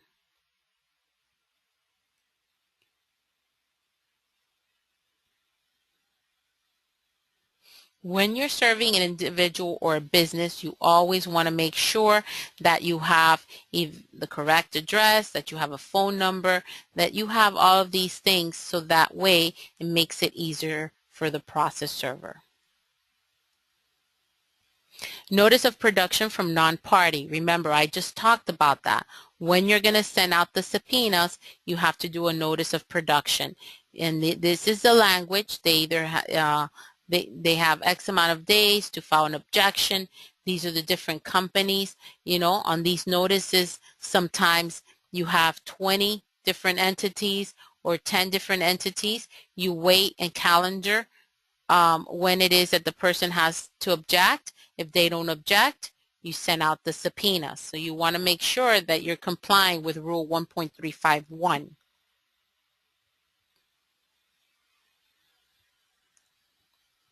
The HIPAA compliance, you want to make sure that when you're sending out subpoenas, especially subpoenas that are going out of state or even subpoenas that are here in state, that you're serving Memorial Regional Hospital, you're serving Plantation Hospital, Jackson Memorial, you want to make sure if you're requesting medical records that you have a HIPAA compliance. And here's the verbiage for that, because if you don't, they're going to refuse the subpoena. You're going to have a subpoena checklist, that you've prepared your notice of non-party, that before we needed to print it on bond. Now you don't need to print it on bond because you can just send the subpoenas electronically to the process server. Now, the attorney is going to sign off on the subpoenas, and then you're going to, if you have the court sign them, that's fine too, then you need the fee for that. And then you're going to calendar the actual notice of production from non-parties. You're going to calendar the 15 days, right? Or 10 days if you mail it or you fax it. But one of the important things to know is when you're preparing subpoenas, do not e-file the subpoena. You only e-file the notice of production. The subpoena will be e-filed when it's served, and you'll have the affidavit of service and you'll have the subpoena behind it. And then you'll e-file that together. But you don't e-file the subpoena prior to it being served.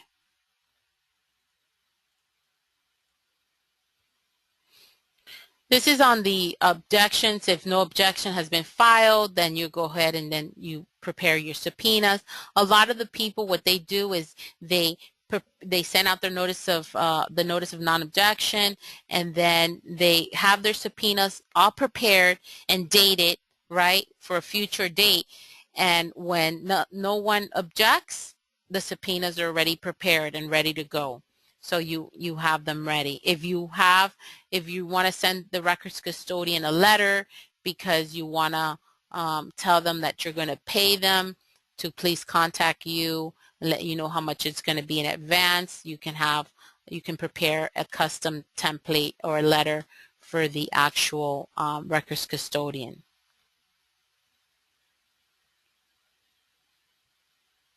And these are dates, like if they don't comply, then you want to go ahead and calendar it so that you then file a motion to compel, right? Because if they're not complying, then what was the purpose of sending out the subpoena?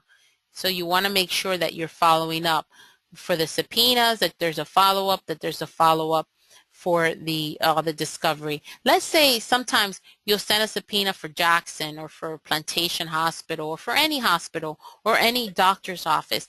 They may have not complied because kind of slipped through the cracks, someone been on vacation or the subpoena kind of went in the wrong direction. So you first, before you prepare a motion to compel, what you want to do is you want to call the provider and say, look, we served you with a subpoena and we haven't received the records, and do you know what happened? Rosa Gutierrez was the one who accepted service, and then speak with Rosa directly and see why they haven't complied.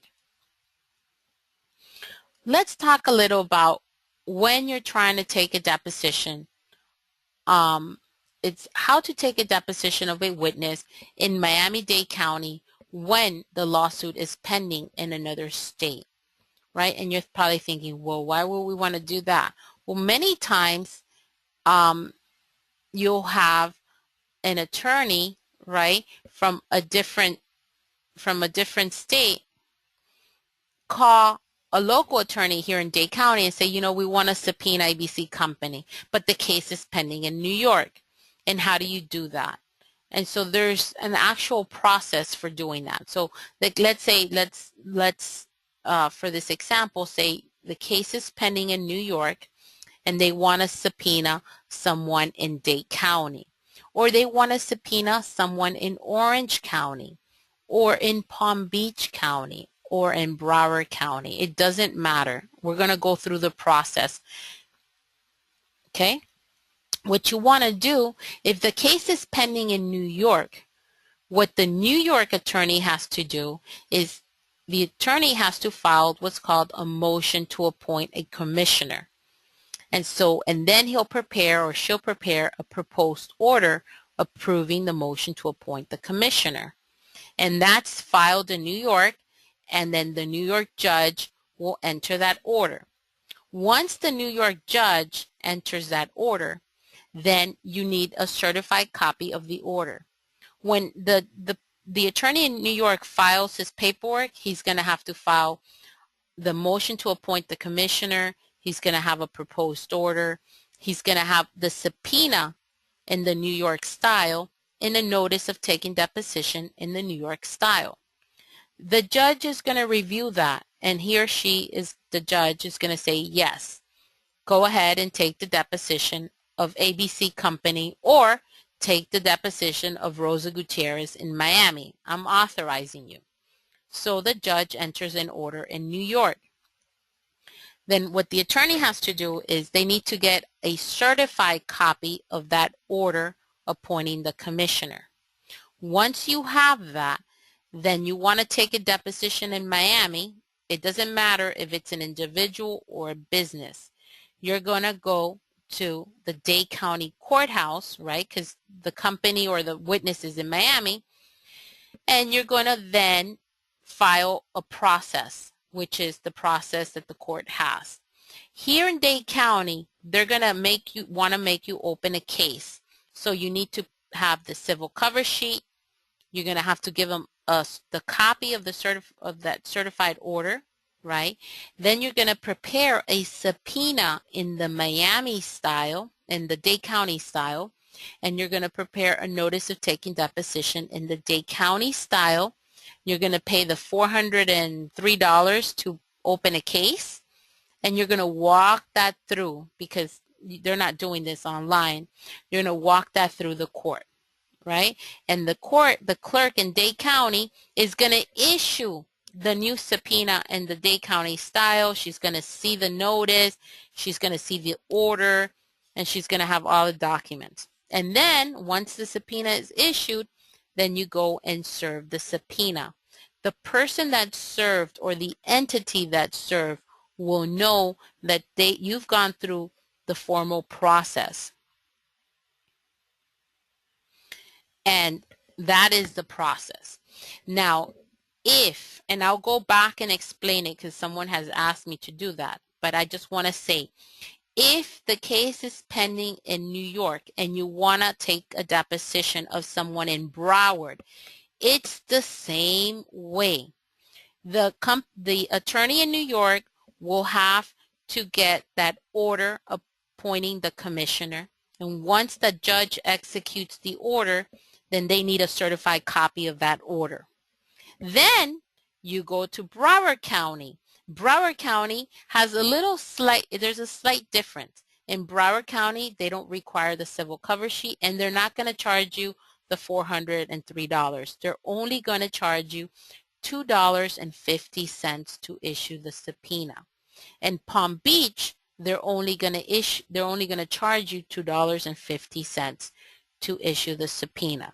The process is the same. The court in Broward County would want to see a certified copy of the order. They want to have the subpoena in the Broward style, a notice of taking deposition in the Broward style. If you wanted to do this in Orange County, it's the same thing. You need the subpoena in the Orange County style, the notice of taking deposition in the Orange County style. Then you'll call Orange County and they'll tell you if they want a civil cover sheet, if they don't want it. So you know what? It's just best to prepare it, right? And then the issue becomes on the fee. What are they going to charge? Are they going to charge you to open a case, or they're just going to charge you to issue the subpoena? That just becomes the difference here in Florida, okay? And that's how you do it. That's how you do the process. Now, let's do the reverse.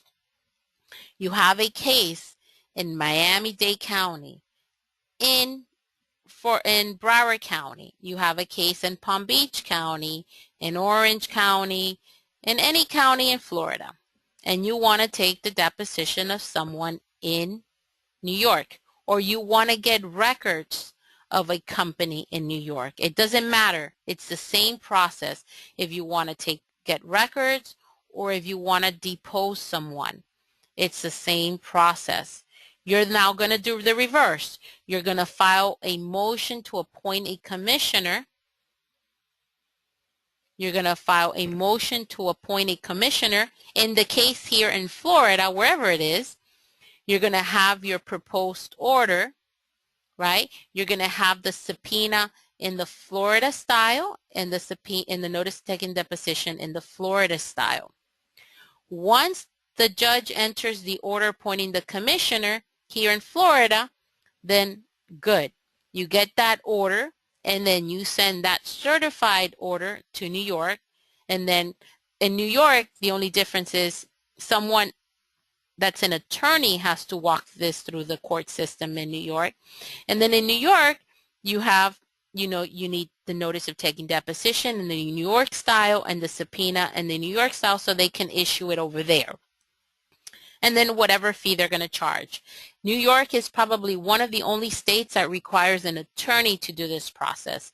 Anywhere else, we've done the process directly. We just have someone walk it through the court system. Okay, so it's the same system. So keep that in mind. The most important thing is to secure an order appointing the commissioner wherever the case is pending. And then you can always contact, if you need to contact the clerk to find out how much New York is going to charge you to issue the subpoena, well, the attorney up in New York will let you know, but let's say you're trying to do this in California, you'll call the clerk that has jurisdiction over the defendant. So if you're trying to serve somebody in Los Angeles, you're going to contact the Los Angeles County clerk and speak with them there and see what other documents they require. Okay. This is the process in both circumstances.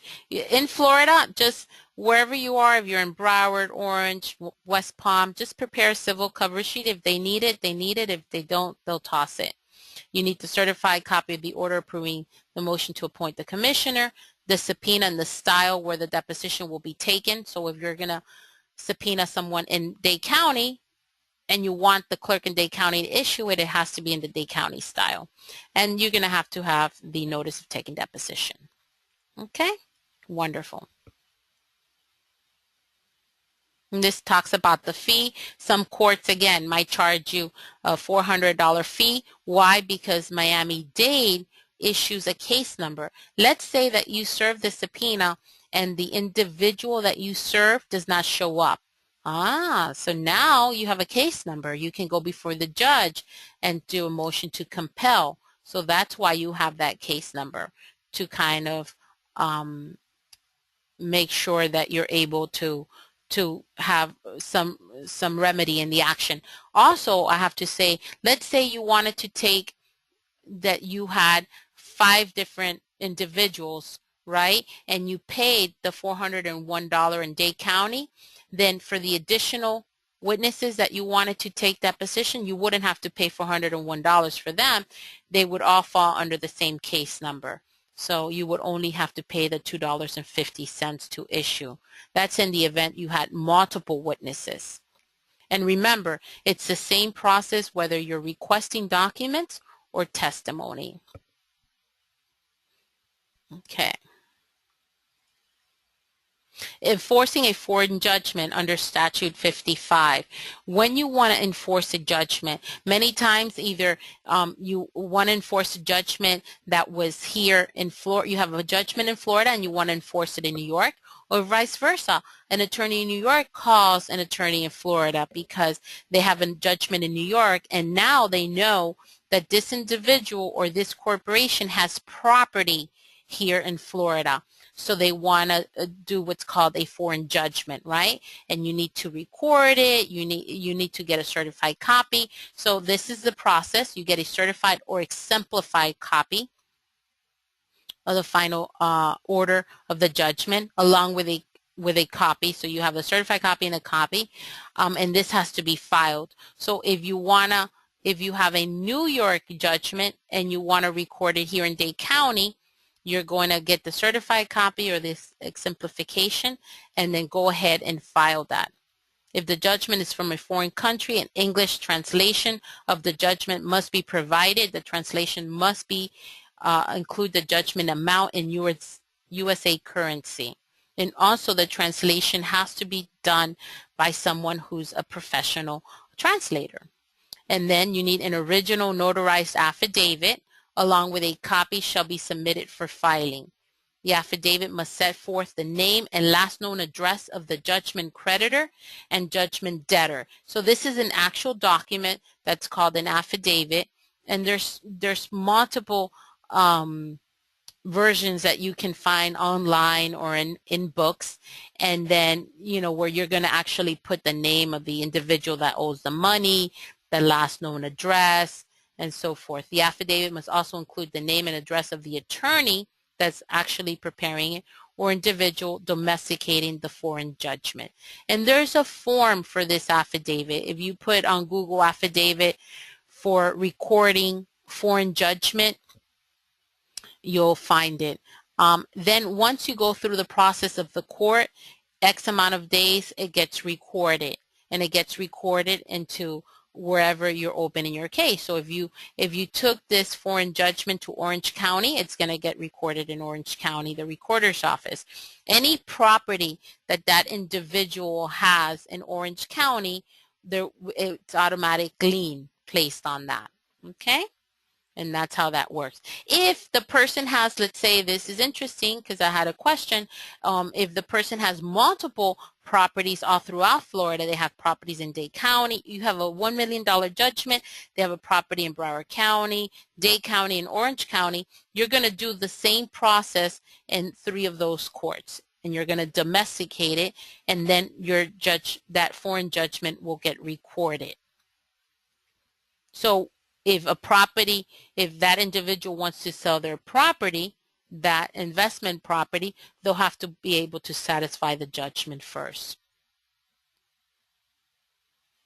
Okay, the enforcement of the foreign judgment is jurisdictional. The amount of the judgment determines which court the domestication will be filed in. A judgment in excess of $15,000 will be filed in Circuit County. Judgment less than $15,000 will be filed in county court. And likewise, if you have a Dade County judgment and you want to domesticate it in New York, now some courts you're going to have Superior Court or lower court. It'll be determined by the amount. Okay, and you just have to figure that out, or call the clerk's office and they'll explain it to you. Which court is it? Which court does it fall in? County court, circuit court, they'll explain the equivalence. After the judgment and the affidavit has been recorded, the clerk shall prepare and mail by registered mail a notice of recording of foreign judgment. Once the clerk has received appropriate documents and fees, the clerk of the court will record the documents and mail out the notice of recording. The attorney or individual domesticating the judgment will receive a courtesy copy of the recorded notice. Once it's recorded, then it's a lien on whatever property that debtor may have within that county. And this is the actual affidavit that I talked about that you have to prepare for the court. This is our sample. Before me, the undersigned authority personally appeared, John Doe, who after being duly sworn deposes and states that affiant is the attorney or agent of ABC Corporation, and as such makes this affidavit based upon personal knowledge. And then it explains on January 1st, 2011, a judgment was entered in favor of ABC and against ABC Inc. in accordance with the laws of New York, and so forth, and then just has the address and it's signed by the attorney.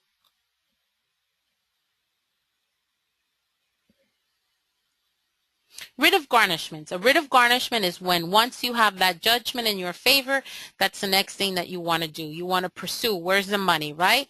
There's it was an issue. There was a dispute of any sort, and now you have that judgment, and now the only way to get that money, if the person or entity is not sending you a check or hasn't agreed to pay you, is let's see, where does he or she have a bank account? When you were going through all those documents, remember, and you were preparing your exhibit list, and the opposing party produced copies of several checks that they had paid, right, for those invoices, but not all the invoices have been paid. And you saw, they have a bank account, Citibank, they have one in Bank of America. Guess what? They might not be too smart, and the other attorney may have not said anything, so those accounts may still be active. So you're going to prepare a writ of garnishment to Citibank, Bank of America, all of those different banks that you saw, and you're going to go ahead and serve those writ of garnishments. Writ of garnishments have to be served by a process server, right? They cannot be served like a subpoena can be served by someone who's 18 and over, although I would not recommend that. A writ of garnishment actually has to be served by the actual process server. And when you serve the writ of garnishment, it's always important that a couple days later, a week later, you want to follow up with a subpoena to the bank. It happened a couple years ago. It happened where we served a small bank on Brickell, and they responded back to the attorney saying that they were not indebted to the debtor. In other words, that there was no money there for the debtor. And the attorney knew that there was money in the account, but when they served the subpoena, when they served the writ of garnishment, they transferred the money, right? And the attorney knew something had happened, so he filed and he served a subpoena on the bank. When they printed the reports of how much was in the account and the balance of the account at the time that the writ was served, there was about $40,000 in that account. So on the day that the writ of garnishment was served, there was $40,000, and then they turned around and told the attorney there was nothing. Well, guess what? They had to turn over the money. They had to pay because they intentionally withheld that amount and did not send it. So it's always good. It's going to cost you a little extra because obviously you're going to have to prepare the subpoena and get it served.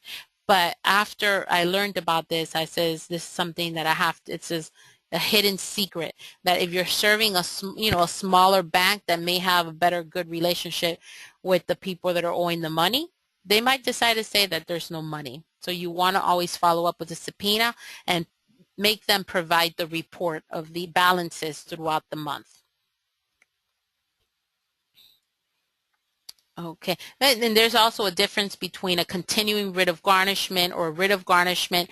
When you issue several garnishments at the same time, there's a break on the fee, so you want to always make sure that you contact the clerk's office to see how much that is, in case that they're still issuing them in person. If they're issuing them online, then obviously they'll do the calculations.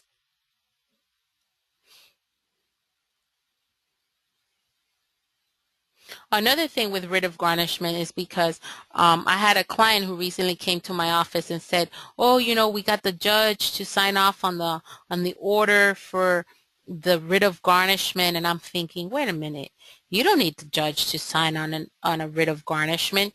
And so you only need a judge to sign on a garnishment when it's a continuing writ of garnishment, not for the initial writ of garnishment. So they went through all this extra step on issuing the writ when they didn't have to.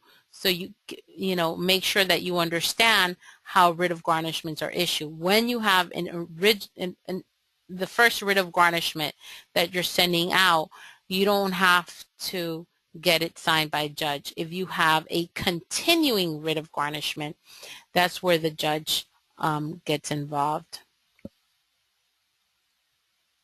time computation, I'm not going to go too much on that, and we're almost at the end of the presentation. When you're computing time, the best thing to do is always have an automated system, because they're great. You put in the date, and if it's 20 days later, the system will know how to calculate rather than you doing it manually.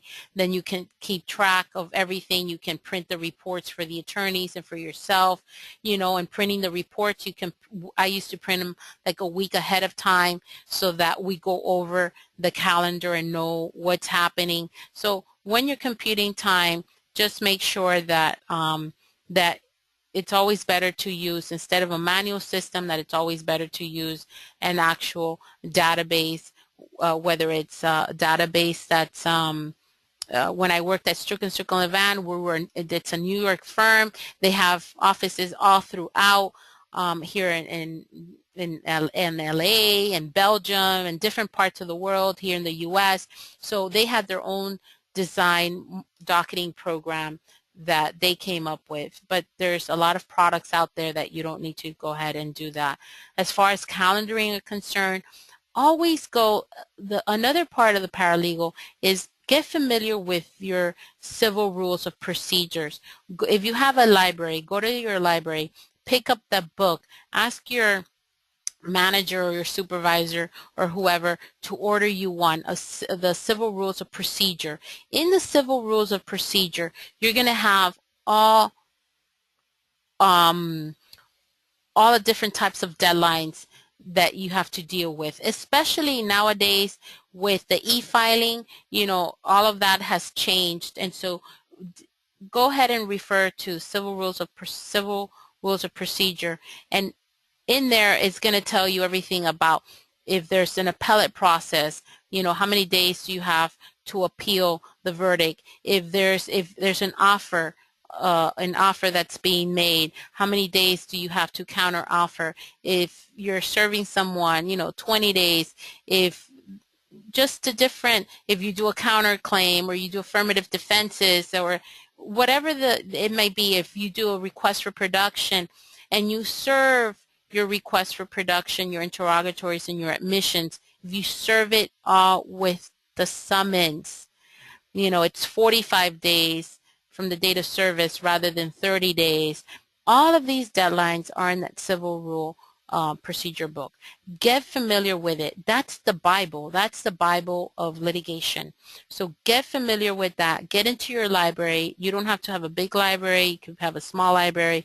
Go to the library at the courthouse. They have, libraries in all the courthouses, and get familiar with what it is that you need to do. Your exhibit list, your witness list, your discovery deadlines, your anything that has to do with actual process and procedure. So someone's asking me about the e-filing and deadlines of e-filing, and I don't have those, and that's why I'm referring you to the Civil Rules procedure book, because everything has been updated as far as that's concerned. And I don't want to, say if it's 35 days or 30 days, I don't want to lead you in the wrong direction. But go ahead, be proactive. The number one thing as a paralegal, and why did I make that jump from paralegal to owning my own business? Why? Because I was always proactive. I was never one to wait for the attorney to tell me what to do. I was always a step ahead. So when you get a new case, don't just like sit and wait for the attorney to give you work. You need to go out and get that work, because the better you are at your job, the better that he's going to be at his job. Both of you are going to shine. You're going to continue to flourish and bring good work into your firm. And being a paralegal or an assistant is just remarkable. You have so much things that you can do and take action that it's all there for the taking. So make sure that when you get an intake of a case, that you're just the primary person that's going to go in there, organize everything, make binders, make folders, put things on wells, organize. Also, when you have depositions, summarize those depositions. Ask the attorney, would you like for me to summarize the deposition? If you're talking about a 100-page deposition or a 200-page deposition.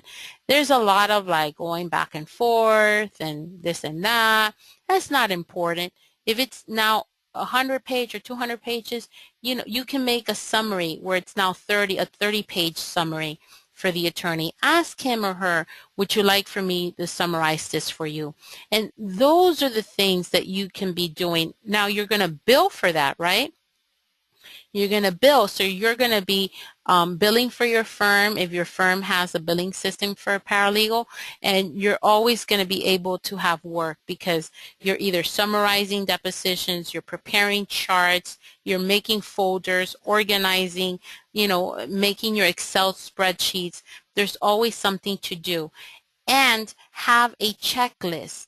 Prepare a checklist so that okay, these are all the things that I have to do. Don't work from memory because, we'll forget, and say, this is a checklist and this is a checklist for the 30 cases I have. Did I send out all the subpoenas? Did I do all the notices? Did I do my exhibit list, my witness list, all the preliminary stuff that you have to do? And if you have 10, 20, 30 cases, you're always going to be busy. Always remember to investigate. You're the investigator, the internal investigator for the attorney. So you always want to investigate, whether you're investigating a potential witness, whether you're getting or doing a skip trace, whether you're preparing a due diligence affidavit for the attorney. So you're the investigator for the attorney and you're gathering the information. If they're suing a particular company, try to see what you can find on that company. Is it a financial company? Do a FINRA, F-I-N-R-A. Tells you a lot about the brokers or about the firms. So there's just a lot to do. These are some of the things that I use for some of the internal investigations we use. We use Accurate, like I mentioned before. It's a great system. If I want to search someone, if I want to do a comprehensive report, if I want to find out person has liens, judgments, bankruptcy, where they've lived, sometimes it has work related or associate related, has lien information. It's a great report. It's a good starting point for anyone that you're going to do a background. If you're doing a criminal, if you're checking out anything criminal, the FDLE is a great website. That's the Florida Department of Law Enforcement. There's when you go through it, there's something that you could do a criminal background, and it's like $24, $25. It's fantastic because it encompasses all the different municipalities within Florida. So if somebody got arrested in Coral Gables or in Kendall or in Homestead or in Orange County, they're all supposed to be reporting to the FDLE. So it gives you a nice report. Look through Department of Corrections, the Bureau of Prisons. There's just so many things that you could do. Your pacers, when you're doing backgrounds on companies or individuals, you want to check out if they've been in bankruptcy, whether it's, Florida bankruptcy or any other bankruptcy.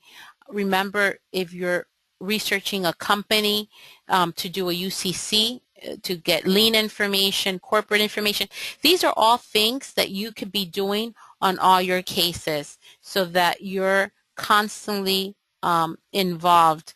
Because if you're an excellent legal researcher within your firm, not only are you going to be doing that for your particular attorney, but other attorneys will be coming to you as well. So be creative in accessing the information. Be self-motivated, go beyond the obvious, and have what I say, a proactive attitude. When you have a proactive attitude, is marvelous and beneficial for everyone in the law firm. I hope that you've enjoyed this webinar and that you continue to participate in future webinars. Also, I leave you with this Florida courthouse website, flcourts.org, if you're trying to research the 11th Circuit or 13th or 10th, whatever circuit. If you're doing Security and Exchange Commission documents, also remember to find out information on property appraisals, so that if you have an unusual name, and you know the person's living in Naples, going to the property appraisals in Naples or the property appraisal in Orange County, especially when people have, you know, unusual names, that you're able to see if they've moved. I thank you all for taking the time to participate. I hope that you enjoyed this webinar. Remember, we're going to reach out, have your team member reach out to Chris. If I'm sure that he'll probably send out this PowerPoint presentation so that you have it at your disposal. If you have any questions, always call us. If you need us to assist with service of process, we specialize not only serving here in the United States, but also internationally. I'm an expert at that when we're dealing with serving companies in China, Hong Kong, England, France, any country that falls under the Hague or the International Convention. I thank you so much and hope that you have a wonderful weekend, and God bless you all. Thank you.